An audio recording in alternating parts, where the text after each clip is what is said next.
Welcome to the Answers for Elders radio show. Meet the trusted experts who will give you straight answers and will help guide you on the path of later life care. Now, here's your host, founder, caregiver, and CEO, Suzanne Newman. And welcome back, everyone, to Answers for Elders Radio Network, heard across the USA. And we are the North Star in navigating senior care. And I am here with Michelle Cornelius from Cogir Senior Living. And Michelle is the Vice President of Memory Care. And we've been talking about Alzheimer's and dementia in regards to the 8 foundational principles of wellness, primarily occupational and social wellness. And Michelle, thank you again for being with us this hour. It's flown by, and there's so much information. And in this last segment I have with you, I am just curious, have you seen effects since COVID? Obviously, there was a lot of isolation with seniors. What have you seen since then?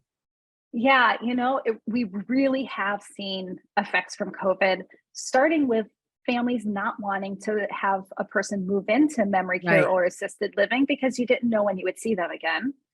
And so people are moving in much later in the disease process than they used to, which makes adjustment harder sometimes. And that goes along with the emotional challenges that the family themselves are going through, and how scary it is to have a loved one who needs help and not know where to really turn at the time. And then when a person was in assisted living or memory care, we told them they had to isolate. And so we're sending people to their rooms, and we're providing meals in the rooms and activities in the rooms and doing things one-on-one instead of bringing them to groups. Oh, dementia's use it or lose it. So if I tell you to go to your room for 3 months and now I'm telling you it's okay to come out, I'm not coming out. I've created a new habit of staying in the room. So now we have challenges because of getting back involved. Of course you do. Going to the room, now we have challenges coming out. So how have you adjusted, and how have you helped people get back to participating and being part of the world again? We've had to start with a lot of small group involvement. So we can still have our great activity calendar where the people who are ready to come out are participating, but we have had to go to a lot of the staff getting involved with 1 or 2 people at a time, and encouraging people to come out for those 1 or 2 things that are most purposeful and meaningful for them. Increasing their volunteer portion of what the resident is doing in memory care. I am much more likely to come out if I'm leading the activity than if I'm just participating in an activity. And then, like I said, getting the family involved so that when the family visits, they say, mom, dad, spouse, I'm coming over because they're having a party. Let's go to the party that they're having. Sure.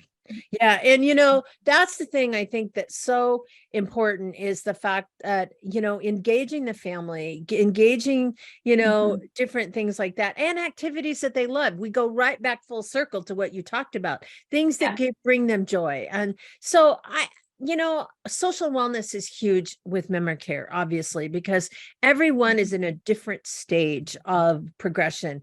And I'm curious, what do you see in the future? We're closing out. What do you see in the future of memory care?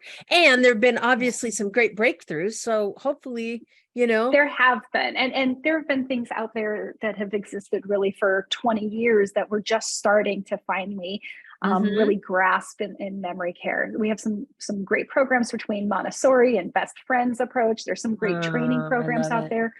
I really see, though, that the training programs that are provided for staff are going to start being real skill-based training programs and not just educational. Wow. Yes, it matters the type of dementia, but how to work with the person is a lot more important. Yeah. I need somebody to know if hallucinations are normal for this person in their dementia, and then how to respond to that. Sure. And it's that second piece that's so often missing. The how to respond is missing. So I think that will change. Yeah. And I also think that mental health isn't a stigma anymore as it used to be. I think people are starting to realize that it's not something to be, embarrassed about. It's just like anything else. And I think the more and more education and things like that be put together, we can do that. So at the very end, I want to talk a little bit about Cogir, where you guys are in multiple states across the U.S. 9 states, yeah. 9 states. And tell us a little bit about And I could be wrong on that. Like we're growing. You are. Well, it's just amazing. You're brand new here in the Pacific Northwest, but we, in the last couple of years, and now you bought out another organization. And so here you are. It's like, wow, it's so cool. We're excited to have you. I love it. We have over 60 properties across the United States. Right now, 36 of those have different memory care programs. Awesome. We are growing and expanding and have more coming up in the next year. Some are things that we're building. Others are ones that we're supporting just from an operational side. But it's because, we're one of the companies that grew even through COVID, because people see that it's not just about the operations piece. No. Life is about all of these other things that we're talking about. And those aren't things that are measured by state surveys or that the fire inspector looks at when they come in, but it's really what we look at for our life, what we want for our future. How do we support that for people, even when they have memory loss? Well, and I think that's the most important thing. So if someone has a loved one with dementia, they can go to your website. And if you have a community near them, what can they expect when they visit? Every community is a different feel. So I think it's important, if there's several communities near you, go look at a couple of them, because what you see in one Cogir property isn't necessarily what you're going to see in another. True. Some are larger than others. Some are smaller than others. Some have a bigger focus on arts. Some have a bigger focus on gardening. It's finding the right It's fit. because the residents are unique too. Everybody's finding that out. Right. Yeah. And when we know the person's history, we build something in. So you can expect to be welcomed anywhere you go. You can, if you want to join for a meal, you're welcome to join for a meal or observe an activity. You're going to find staff who understand and what you're looking for, and will help you find the right fit. We're not going to just try to sell you that we're the right fit, because sometimes it's a matter of another location being better for you. And not to mention, you're a great support to the family and to educate and support them through. So Michelle, how does everyone reach you? The easiest way, the best way to reach me is through email, because I do get to travel through all of our properties across all of the country. So it's M Cornelius, Cornelius, at Cogir USA, Cogir USA.com. And you can reach her on her website at CogirSeniorLiving.com. And Michelle, it's been such a wonderful time having you on the show. Thank you so much for joining us this hour. Thank you for having me, Suzanne.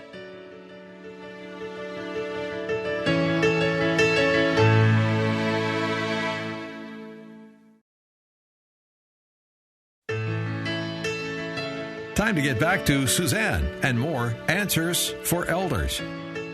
Occupational and social wellness is important to the quality of life of every senior, and those who are afflicted with dementia and Alzheimer's. It is definitely something that keeps them growing. It keeps them alive, and their minds work. They do things. We're so excited to have had Michelle Cornelius on our show, the Vice President of Memory Care for Cogir Senior Living. And you can reach Michelle at Cogir, Cogir seniorliving.com. And also, please, everyone, check out Answers for Elders and the Vitality Revolution. And until next week, be good to each other.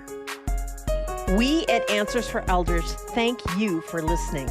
Did you know that you can discover hundreds of podcasts in our library on senior care? So visit our website and discover our decision guides that will help you also navigate decision making. Find us at answersforelders.com.